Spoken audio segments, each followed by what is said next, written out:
And we are also lowering the price of gas, including by selling 1 million barrels of gasoline from the Northeast Gasoline Supply Reserve. Look, you're right. The president has taken some actions, not just the past 2 weeks, but over the last 3 years to deal with what we're seeing at the border, a decades-long issue with a broken system at the border.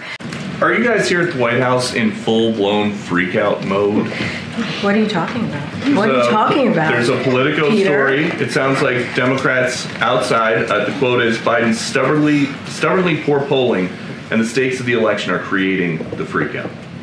So, again, I'm going to be mindful. I'm not going to comment on 2024 election. I will say this. The president has never forgotten where he came from, who he is. He understands what the American people are going through as they're sitting around the kitchen table. You hear the president talk about his time growing up, where he watched his family having to sit around the kitchen table, making incredibly difficult decisions. And the president has always said he's going to fight for communities that have been forgotten. And you see that in the policies, economic policies that he's put forward.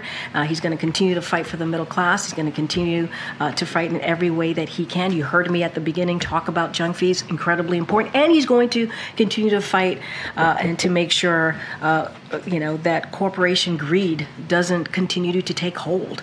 That is something that he's been very clear about. While Republicans are doing the opposite, they put out a policy where they want to give a big tax break to the wealthiest among us, billionaires and corporations. That's not what the president wants to do.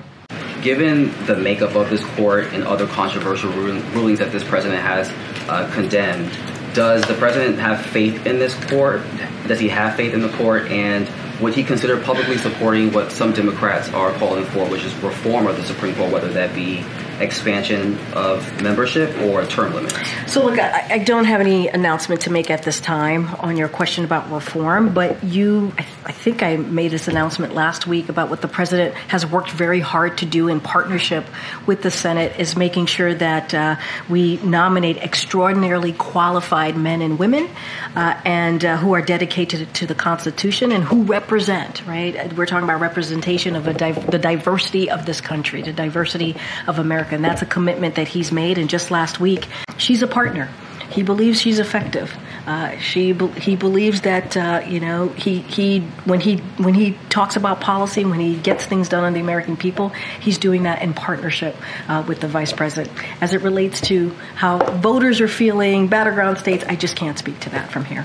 We learned today there's going to be a book coming out this summer by London Roberts. According to the press release, the book is about protecting the long unacknowledged grandchild of the sitting president of the United States. Do you know if President Biden has met that grandchild yet? I don't have anything to share.